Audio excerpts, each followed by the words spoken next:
You don't belong here. Move to the back before I call security. Nora's voice rang out loud and clear through the first-class cabin, slicing through the air like a blade. Every head turned. Silence followed. Mia Johnson sat still in seat 2A, her hands calmly folded in her lap, her eyes steady. She didn't flinch. But the damage had already been done. The words, laced with disrespect, soaked in arrogance, left passengers stunned. A few gasped. Others pretended to look away, but no one could unhear it. A flight attendant had just tried to eject a black woman from first class, not for safety, not for a mistake, but simply because she was there, and she was black. Before we dive into this unbelievable story, where are you watching from? Drop your city or country in the comments. Don't forget to hit that subscribe button so you never miss stories like this. And if this scene already has your blood boiling, give it a like to help more people hear the truth. Now, let's begin. Mia Johnson was no stranger to injustice, but she hadn't expected it to punch her in the face at 3,000 feet. She had boarded the flight from Chicago to New York like any other passenger, ticket in hand, shoulders straight, purpose in her step, dressed in a sleek, tailored navy blue suit and carrying nothing but a leather tote and her laptop. Mia looked every bit the executive she was, but to some, that still wasn't enough. Not for first class, not for someone like her. She was flying to New York to attend a major press conference. Her company, Autotech Innovations, was set to announce a revolutionary breakthrough in electric vehicle battery technology. It was the kind of announcement that could reshape the future of transportation. And Mia, its 42-year-old black CEO, was the face of it all. But that day, she wasn't just a CEO, she was a target. Seat 2A welcomed her with quiet comfort. She opened her laptop and began reviewing her notes, unaware that a storm was brewing just 2 seats away. Ava Harper, a wealthy white woman in her 50s, sat beside her husband Ethan in 2B and 2C, drenched in designer labels and entitlement. Ava couldn't take her eyes off Mia. She leaned toward Ethan and whispered, just loud enough to be heard. "People like her don't belong up here," Ethan chuckled, not discreetly. "Guess anyone can buy a first-class seat these days," he said. Mia didn't look up. She'd heard worse. She'd endured worse. But still, the sting of being othered never went away. Ava wasn't done. She stood, adjusted her pearl necklace, and turned to Mia. "Excuse me," she said with fake sweetness. "You're in the wrong seat. This section is reserved for premium travelers." Mia looked up, polite but firm. "This is my seat. 2A. I have my ticket right here." She held it up, cool and clear. Ava's lips curled. Must be a mistake. She waved down a flight attendant. Nora, young, inexperienced, and clearly intimidated by Ava's air of authority. Nora walked over. "Is everything okay here?" Ava didn't skip a beat. "This woman is in the wrong seat. I need you to move her." Nora turned to Mia. "Ma'am, can I see your ticket, please?" Mia handed it over, expression unchanged. Nora glanced at it, hesitated, then looked back at Ava, who subtly slipped a folded bill into her hand. 3 crisp $100 bills. Nora froze, then cleared her throat. "Ma'am, I'm sorry. It looks like there's been a booking error. You'll have to move to economy." Gasps rippled through the cabin. Mia blinked. "A booking error? No, that's not true." She took a breath. "I am not moving. I paid for this seat, and I have every right to be here." Ava stepped closer, her voice venomous now. "Do yourself a favor and leave. First class isn't for people like you," Ethan added. "You're embarrassing yourself." Mia didn't raise her voice. She didn't need to. "I'm not going anywhere," she said. Nora squirmed. "Ma'am, please." But before she could finish, another passenger stood up, a white man in his 60s. "Enough," he said. "This woman has a ticket. She's not going anywhere." His name was Harper, no relation to Ava. Another man stood beside him. Nathan. "It's 2024, he said loudly, "and this nonsense needs to stop." But Ava didn't stop. She narrowed her eyes, stepped so close to Mia their knees nearly touched. She whispered, "You think you're better than us? Sitting here in your little suit? Let's see what happens when you're gone." She turned back to Nora, voice rising. "Do your job." Mia stayed calm, but her instincts flared. Something wasn't right. Something was about to go very wrong, and then it did. Ava's hand slipped behind her back, searching for something. No, not a weapon. Worse, her wallet. She pulled out more cash. Not for Nora this time, just a show of power, a reminder of who she thought she was. And with a cold sneer, she whispered to Nora again, "Get her out of my sight, or I'll make sure this airline regrets it." Nora nodded, hesitant, nervous, but still complicit. Mia saw it. She read it in the girl's eyes, and she knew. This wasn't just a bad moment. This was the beginning of a battle, one she hadn't asked for, one she couldn't walk away from. She sat back, folded her arms, and waited, not afraid, but ready. Because Mia Johnson had been underestimated her whole life, and she was done being polite about it. Nora came back, this time with more confidence, though the shake in her hands gave her away. She had accepted the bribe. Now, she had to carry it out. "Ms. Johnson," she said, voice firmer than before. "There's been an internal booking error. I need you to move to another seat in economy. We apologize for the inconvenience." Mia looked up slowly, eyes calm, voice steady. "No, I'm not moving. I paid for this seat. I have my confirmation, my ticket, and my dignity. I will not be dismissed." Ava Harper stood right behind Nora, arms crossed, smirking like she'd already won. "You heard her," Ava said to the cabin. "She refuses to cooperate. Do you see how difficult she's being?" Ethan stepped beside his wife and added, loud enough for the entire cabin to hear, "She's trying to start something. Typical." Nora looked back and forth between Mia and the Harpers, clearly overwhelmed. "Ma'am," she said again, "I really must insist." But Mia didn't move. She didn't raise her voice. She simply said, "Then I'd like to speak to the captain." Passengers stirred now. The murmurs grew louder. A few turned to whisper in disbelief. A white man a few rows back, Harper, stood up and faced the scene. "Why are you asking her to leave when she has a valid ticket?" he asked. "You're creating the problem, not her." Ava shot him a sharp look. "Stay out of it." Harper didn't back down. "No, this is wrong." Another passenger, Nathan, joined in. "This is blatant discrimination," he said. "We all see it." Mia stayed in her seat, composed, but her heart was beating fast, not with fear, but with fire. This wasn't the first time she'd been humiliated in a public space, but this was different. She wasn't a kid being followed in a store.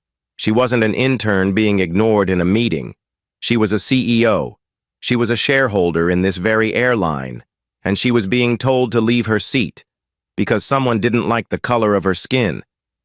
Ava turned to the other passengers, pleading her case with an air of false victimhood. "We paid extra for peace. This is not peaceful. She's making a scene," Ethan added. "There are protocols. She clearly doesn't understand how first class works." But Mia had had enough. She turned and looked Ava directly in the eyes. "I understand perfectly. You just don't like that I'm sitting here." Ava's lips twitched with rage. "You think you're better than us?" she hissed. "You dress the part, but deep down, you know this isn't your world." Mia's voice stayed even. "That's where you're wrong. I built my world, brick by brick, and I'm not giving up my seat." Behind the calm exterior, Mia's mind flashed back to where it all began. She was a girl in Detroit. Her mother, a janitor by night and nursing assistant by day, raised 3 kids alone after her father died in a factory fire. Mia was the oldest. She took care of her siblings while her mother worked double shifts. She taught herself to code on a beat-up desktop from the church donation bin. She studied under streetlights when the power got cut off. She earned a scholarship to MIT. She launched auto tech innovations from her garage. She had faced every door slammed in her face and knocked again until one opened. That's how she became a tech mogul. That's how she earned this seat, fair and square. But Ava didn't care. She didn't care about Mia's story. She only saw skin and status. She stepped forward, voice growing shriller. "This is your last warning. Move now, or we'll make you move." Mia looked at Nora. "Call the captain," she said quietly. "Now." Nora hesitated. "He's busy." Mia narrowed her eyes. "Then I suggest you make time." At that moment, Ryan, a black man in his 30s seated across the aisle, pulled out his phone and began recording. "The world needs to see this," he muttered. Ava snapped her fingers at him. "Turn that off," she barked. Ryan didn't even blink. "Nah, let's keep going. This is history happening." Then came the boiling point. Ava, livid and losing control, stepped forward. "You think you're untouchable?" she said. And then she slapped Mia. Hard. A crack echoed through the cabin. Time stopped. Nora gasped. Passengers froze. Ryan's camera shook slightly, but kept rolling. Mia didn't move. Her head had snapped slightly from the force, but she turned back to face Ava. Her cheek burned, but her dignity remained unbroken. The cabin was dead silent, every breath held in suspense. Harper stepped forward. "That's assault," he said loudly. "You just committed assault," Nathan added. "She needs to be removed, immediately." But Ava, still breathing heavily, shouted, "She deserved it. She was threatening me. She was aggressive." Ethan tried to pull her back. "Ava, sit down," he whispered harshly, but the damage was done. Mia pressed the call button above her seat. "Get the captain," she said again, voice steel cold now. Nora tried to calm the situation, tried to plead. "Let's not escalate this." But she was too late. The cockpit door opened. Captain Kevin, a tall black man in his early 50s, stepped out. His eyes scanned the scene. He took in the flushed faces, the frozen expressions, the cell phone still recording. Then his eyes landed on Mia. He paused. Recognition sparked. "Ms. Johnson," he said. His voice dropped slightly, now laced with both concern and respect. "Are you all right?" The entire cabin turned to look at him. Nora looked like she might faint. Ethan swallowed hard. Ava went pale. Mia nodded once. "I'm fine, but this situation is not—" Kevin looked at Nora. "Step aside." Then he faced Ava and Ethan. "You assaulted a passenger," he said firmly. "And not just any passenger. Ms. Johnson is a shareholder of this airline, 10% owner. To be exact—" Gasps spread through the cabin. Someone in the back whispered, "Oh my God." Ava's mouth opened, but no sound came out. Ethan's eyes widened. He stepped back, as if distance could save him. Kevin continued, "Ms. Johnson is not only staying in her seat, but I will personally see that justice is served on this flight. Nora, you're relieved. A replacement attendant will be sent up immediately." He turned to Mia. "Would you like to press charges?" Mia didn't answer yet, not because she doubted, but because she was choosing the moment. With the whole cabin watching, the cameras rolling, and Truth finally standing tall in uniform, she simply said, "Let's handle it properly, but yes, this won't be forgotten." Captain Kevin nodded. Understood. And just like that, the story shifted. The slap still hung in the air like a thunderclap that refused to fade. Even as the minutes ticked by, no one moved. The tension in the first-class cabin was so thick it could have choked the oxygen out of the plane.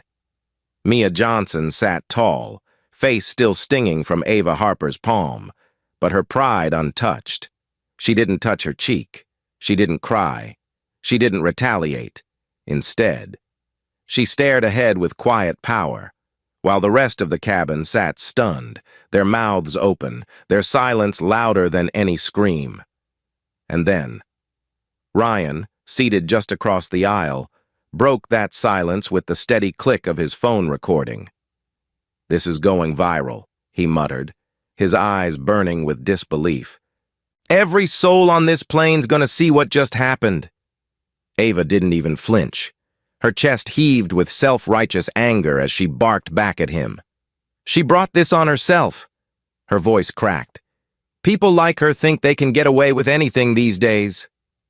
Ethan tried to pull her back into her seat, whispering harshly, "Stop. You've done enough." But it was too late. The mask had slipped, and the whole cabin had seen the face beneath it. Mia pressed the call button, her movements slow and composed, like a judge calling the courtroom to order. Her words were simple but weighty. "Get the captain." Nora, pale as paper, stepped back as if she'd been burned. Her eyes flickered with regret, but not enough to make it right. She opened her mouth to speak, maybe to apologize, maybe to explain, but before a single word escaped. The cockpit door opened. Captain Kevin emerged. He didn't rush. He didn't storm out in a panic. He walked with the kind of quiet command that needed no introduction. He wore his authority like armor, but it wasn't his uniform that drew the cabin's attention. It was his face, calm, sharp, deeply focused, and unmistakably black. He scanned the cabin. He didn't need to ask what happened. The energy told the story. He saw Nora trembling. He saw Ava flushed with rage. He saw Mia, still, silent, dignified. But when his eyes landed on her, something shifted.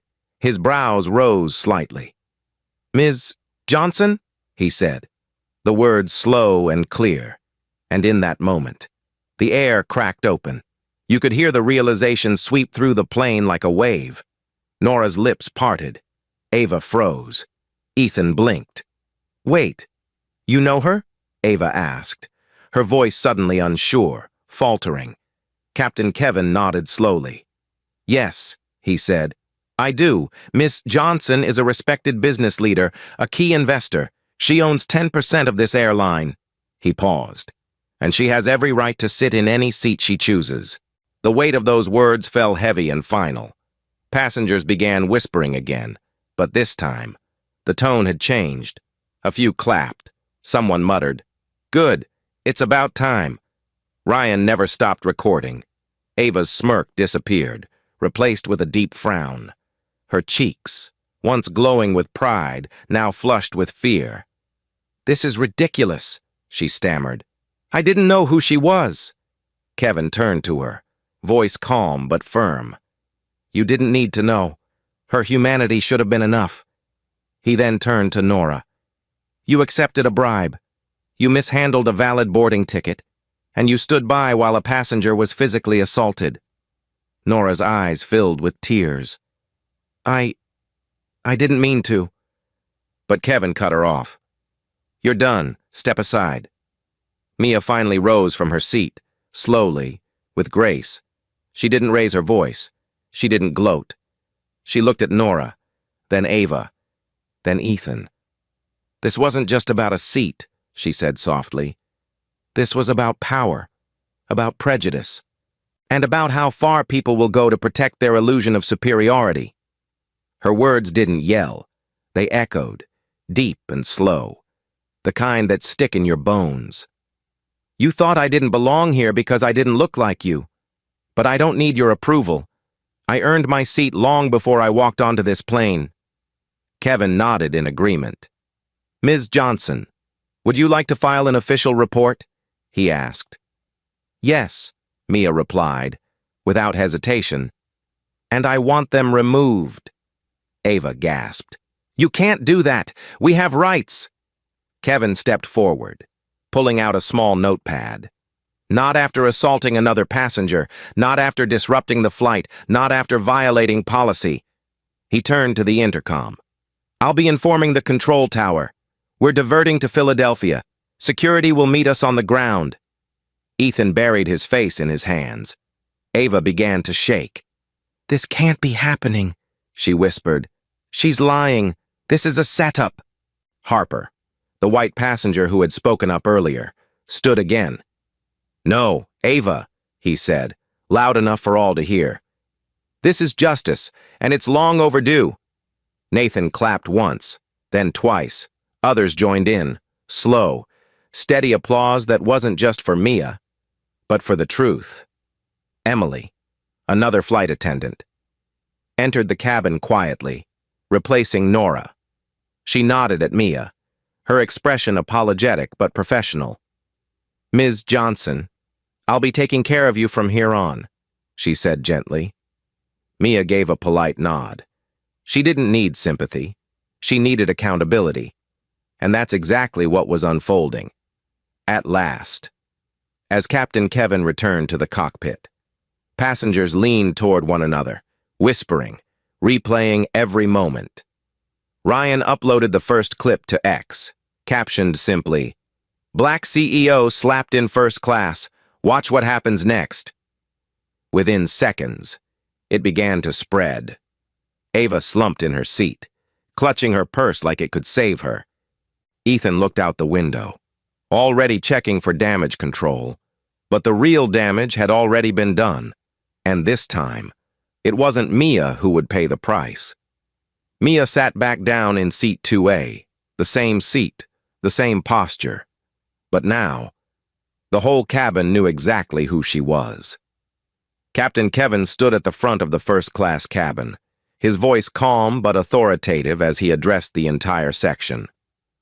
Ladies and gentlemen, we've made a decision. Due to a violation of airline policy and the assault of a passenger, we will be making an emergency stop in Philadelphia. Security will escort 2 individuals off this flight. He didn't have to say their names. All eyes turned to Ava and Ethan Harper, who now sat rigid in their seats, their entitled arrogance rapidly dissolving into visible panic. Ava's jaw dropped, the reality finally sinking in. "You're removing us?" she spat. "Do you have any idea who we are?" Kevin responded without hesitation. "Yes, and that's exactly why you're getting off this plane." Ethan leaned in, whispering something to Ava, maybe to calm her, maybe to remind her to keep quiet, but she wouldn't have it. "This is an outrage," she cried, rising to her feet. "She provoked me. This woman," she pointed at Mia, her voice trembling, "is playing the victim. She doesn't belong here in the first place." The words landed with a heavy thud in the now silent cabin. Mia didn't rise. She didn't flinch. She simply turned her head, looked Ava in the eyes, and said, "You said that before, and yet, here I am." The weight of that sentence wasn't in its volume. It was in the stillness that followed. Even the hum of the engines seemed to hush itself in respect.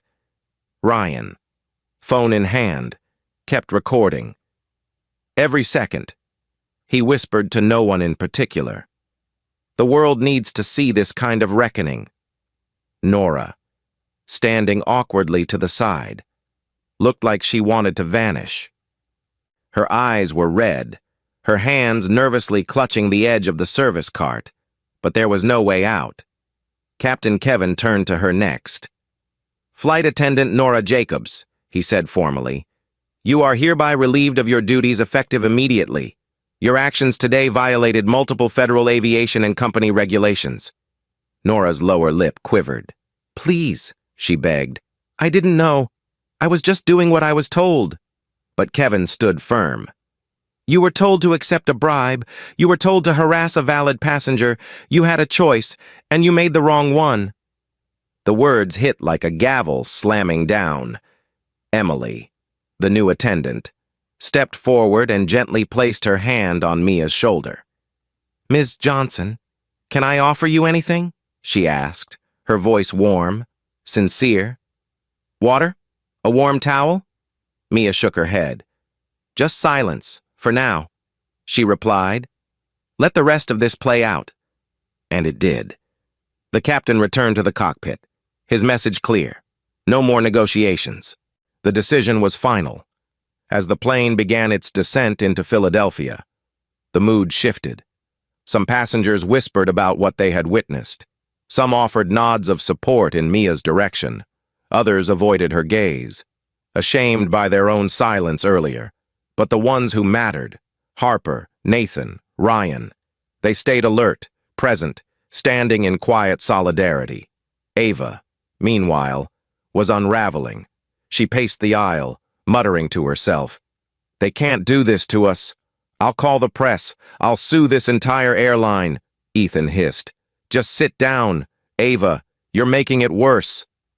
But she didn't listen. She was too far gone for people like her. Losing control wasn't just uncomfortable, it was catastrophic. And now, stripped of power, exposed before strangers and a rolling camera, she couldn't handle it. The moment the wheels touched down in Philadelphia, tension surged like a second engine roaring to life. The seatbelt sign pinged, and within seconds, uniformed airport security officers boarded the aircraft. "Mr. and Mrs. Harper," one officer said, stepping into the cabin. "Please come with us." Ava clutched the armrest. "No, I didn't do anything wrong." Ethan rose, defeated. "Let's just go. Ava," he said through clenched teeth. "It's over." But Ava wasn't finished. As the officer reached for her, she threw her drink onto the floor and shouted, "You'll regret this, all of you." Her voice cracked, desperate now. She turned to Mia one last time. "This isn't over." Mia met her eyes, unshaken. "For you, maybe not. But for me, it just began. With that." Ava and Ethan were escorted off the plane, their designer coats trailing behind them like torn flags of lost privilege. Nora followed, silent and sobbing, her flight attendant badge removed, her career ending in a walk of shame, as the cabin doors shut and the aircraft prepared to resume its route. A hush fell over first class. Ryan uploaded a second clip, the video now titled, "White Couple Removed After Assaulting Black CEO on Plane." Within minutes, the views were rising, tens of thousands turning into hundreds of thousands. People were sharing, commenting, tagging major news outlets. It was no longer just a flight. It was a national moment. Emily resumed her duties, offering passengers refreshments, but always checking on Mia with quiet care. Harper leaned over and said, "Thank you, Ms. Johnson, for standing your ground," Nathan added.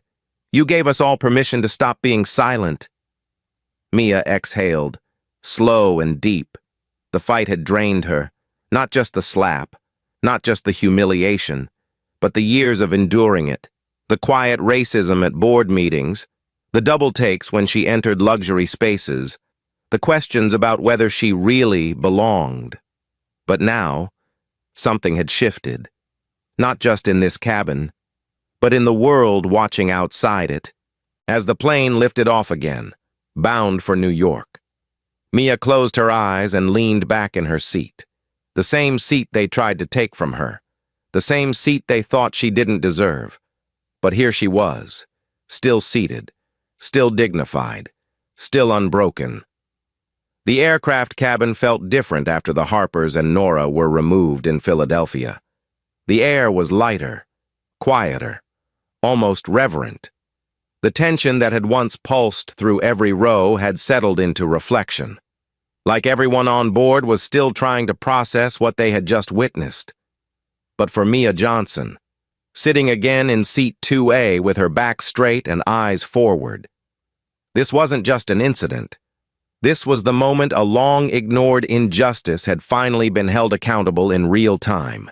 In public view, the seat that Ava tried to steal, the dignity Nora tried to undermine, the humanity Ethan dismissed, none of it had been taken.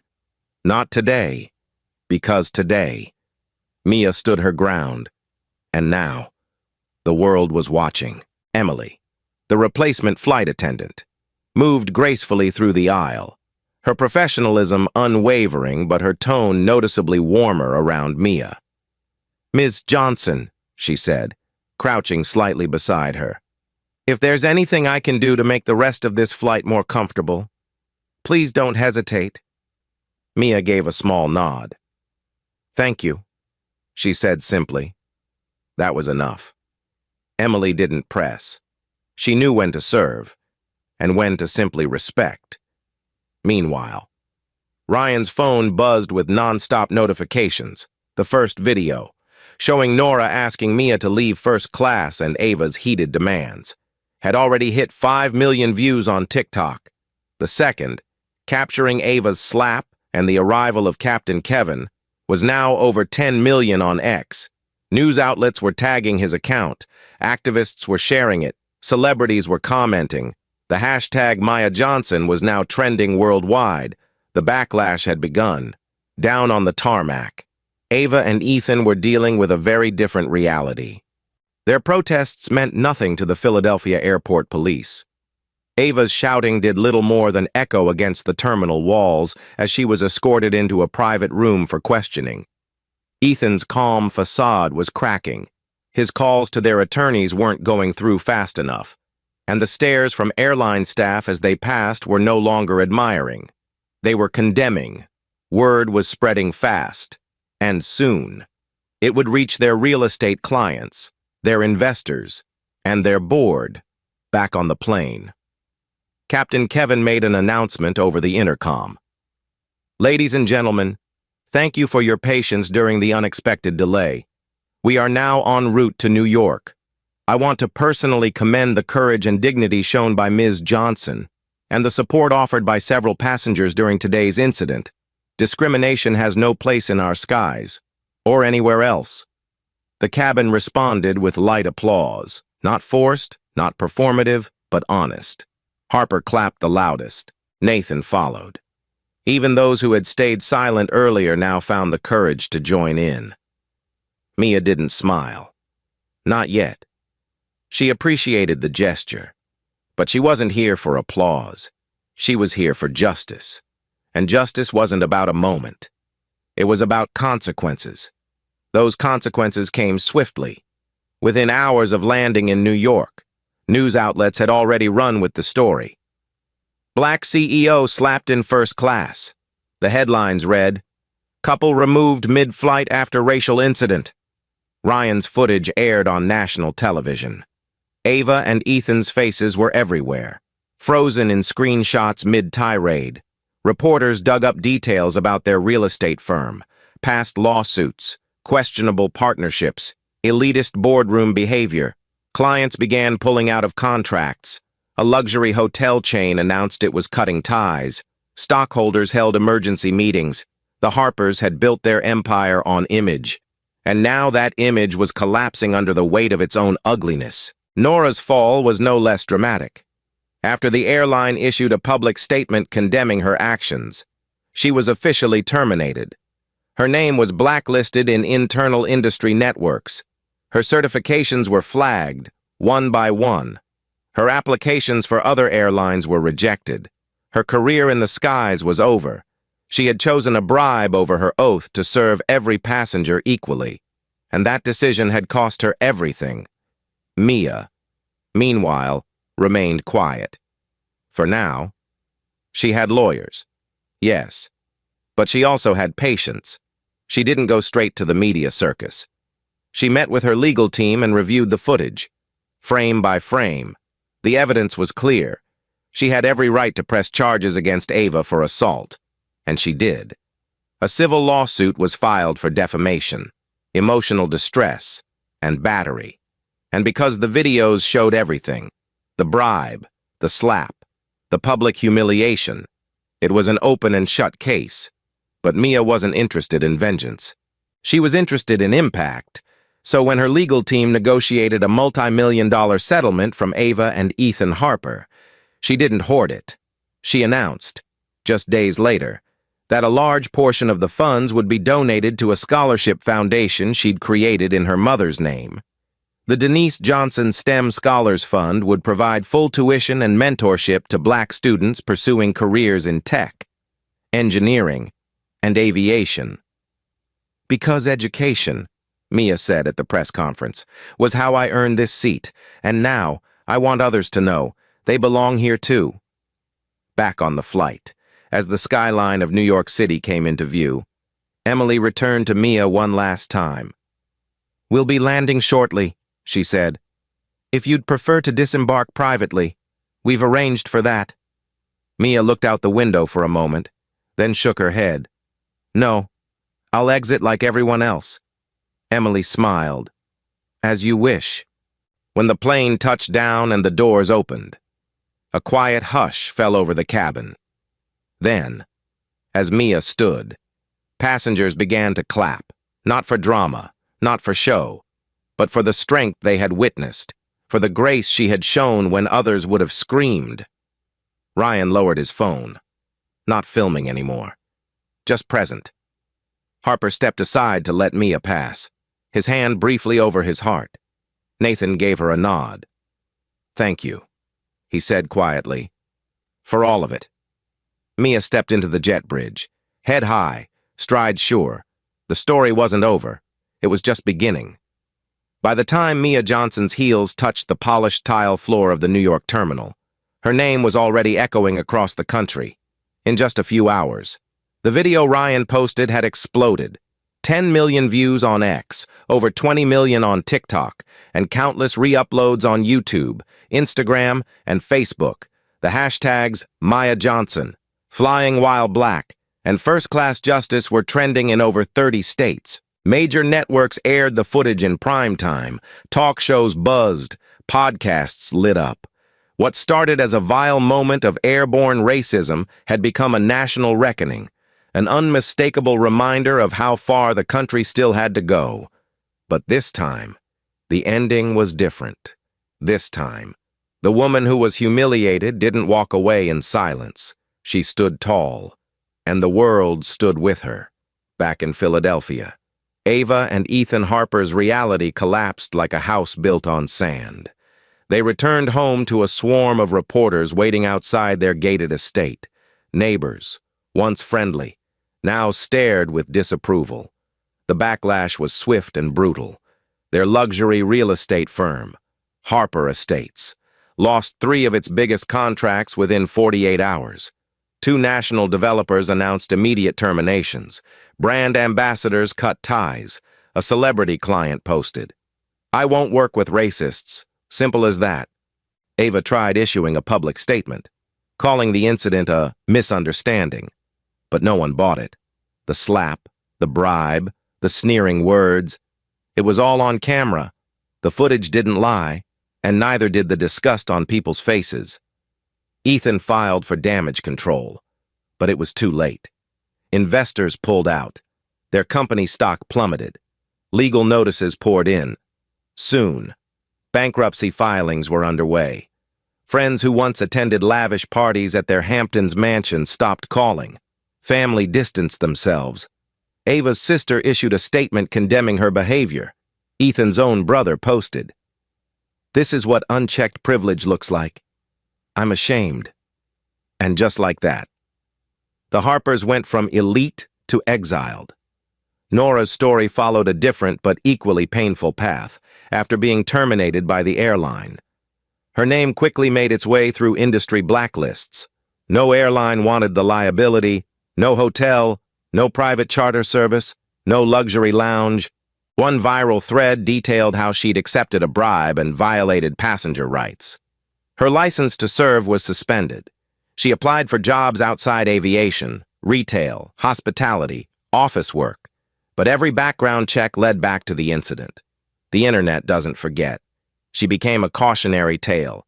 And in interviews, when asked what she regretted most, she didn't say the bribe, she said, "I underestimated who she was." But Mia didn't care who people thought she was. She knew exactly who she'd always been. In the days following the flight, Mia gave one, and only one, interview on her own terms, sitting across from a respected black journalist. She told her story not as a victim, but as a witness to change. "I didn't speak up because I wanted revenge," she said. "I spoke up because I've seen too many people who look like me, walk away in silence, afraid they won't be believed. This time, I wasn't going to let that happen." The interview aired nationally and was viewed over 15 million times within 2 days. Older viewers sent letters. Younger ones sent videos thanking her. Women across all backgrounds praised her composure, her clarity, her courage. Then came the lawsuit, filed swiftly and publicly. Mia's legal team charged Ava Harper with assault, emotional distress, and defamation. The case made headlines across the country. Ava's legal team tried to spin it, offering vague apologies, suggesting pressure and miscommunication. But the judge wasn't swayed, nor was the public. The evidence was clear. The slap, the insults, the discriminatory language. Everything had been recorded, and under mounting pressure. Ava settled. The figure was never officially disclosed, but sources close to the case confirmed it was in the multi-million-dollar range when asked what she would do with the money. Mia didn't hesitate. Give it back to the people who need it most. She launched the Denise Johnson STEM Scholars Fund, named after her late mother, who had raised 3 children working night shifts at a hospital. The fund provided full-ride scholarships for Black high school students pursuing degrees in science, technology, engineering, or aviation. Mia's announcement broke the internet. Donations flooded in. Major universities offered to partner. Celebrities pledged support. The scholarship became a movement, and Mia, once just the woman in seat 2A, was now the face of a national effort to build equity through education. Meanwhile, Ryan, the passenger who had filmed the original video, found his own life changed. The video that went viral earned him recognition. But what mattered more was what he did next. With Mia's encouragement, he started a nonprofit media project that amplified stories of injustice and resilience in everyday life. He received a grant from a civil rights organization and began working with young creators, helping them share stories from their communities. The ripple effect was undeniable. What began as a moment of pain turned into a chain of healing. But Mia didn't stop there. Using her 10% shareholder status in the airline, she requested a board meeting. And when she entered that boardroom in Midtown Manhattan, she didn't come with demands. She came with data. She presented reports on racial bias in air travel. She brought testimonies from other passengers of color who had been profiled, mistreated, or dismissed. And then she made her proposal: mandatory anti-bias training for all flight crews, updated passenger interaction protocols, and a zero-tolerance policy for discrimination in the air. The room was quiet when she finished. One executive cleared his throat. "Ms. Johnson, we should have done this years ago," she replied. "Then let's not waste one more day." The board voted unanimously to adopt her plan. And just like that, policy changed, not because of a protest, not because of a lawsuit, but because one woman refused to leave her seat. Mia returned home to Detroit for a weekend of rest, stepping into the same modest brick home where her mother once juggled 2 jobs to keep the lights on. She stood at the kitchen table, now worn but still sturdy, and smiled. "We did it, Mama," she whispered. "We did it." The world had tried to humiliate her in a first-class cabin, but she left that cabin having elevated the country's conscience. The world didn't forget Mia Johnson, and not because of the slap, but because of what she did after. In the weeks that followed the viral flight incident, Mia didn't fade into headlines. She became a force. While most people would have taken the settlement and moved on, Mia moved forward, with intention. She had tasted something deeper than justice. She had felt the weight of a moment heavy with meaning, and instead of letting it pass, she transformed it into momentum. Her voice, measured, clear, and unwavering, began echoing far beyond that first-class cabin. It reached boardrooms, classrooms, communities, and newsrooms, and every time she spoke, she reminded people what dignity in the face of hate looked like. She didn't need to scream to be heard, she just needed truth. And the world listened, using her 10% ownership stake in the airline. Mia worked with the board of directors to implement sweeping reforms. The Flight Equity Initiative was born, an internal task force that created mandatory anti-discrimination training for all airline personnel, from flight attendants to ticketing agents to pilots. The policy wasn't just performative, it had teeth, a 3-strike disciplinary system, monthly audits, and real consequences for violations. The airline also created a new advisory council made up of diverse voices, passengers, employees, and civil rights advocates, who reviewed internal practices and complaints. Mia insisted. We cannot fix what we won't admit, and we cannot lead what we won't understand. Her leadership wasn't about revenge, it was about redesign. She made it clear that justice isn't loud, it's lasting, at the same time. The Denise Johnson STEM Scholars Fund received an outpouring of donations. Within a month, over $4 million had been raised. High schools across the country began submitting applicants. Universities pledged to match scholarships. Mia appeared at town halls in Detroit, Newark, Atlanta, and Chicago, often standing beside young black students who, for the first time, saw themselves reflected in a tech mogul who looked like them, spoke like them, and never apologized for it. I'm not here because I was lucky, Mia told one auditorium of seniors. I'm here because I was prepared, and now it's your turn to prepare. I will invest in your future because someone once believed in mine. Ryan, the man whose footage shook the internet, stood beside her at one of those events. His small nonprofit, Truth in Transit, had grown rapidly. With Mia's backing, it became a platform for documenting untold stories of discrimination and resilience in public spaces, airlines, restaurants, police stations, schools. He trained young people to film responsibly, share ethically, and protect truth. One viral moment had changed his life, but it was Mia's integrity that gave that moment its meaning. She turned pain into policy. Ryan told a reporter, "That's power." Meanwhile, Harper and Nathan, the 2 white passengers who stood up for Mia on that flight, continued to be vocal allies.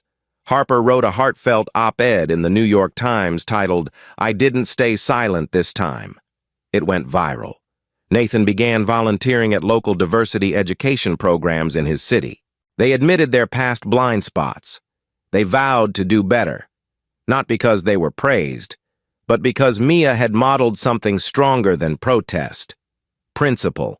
She gave them a chance to become better men, and they took it. As for Ava and Ethan Harper, the consequences didn't end with bankruptcy. Their social circles shrank. Their names became cautionary examples in corporate seminars and HR trainings.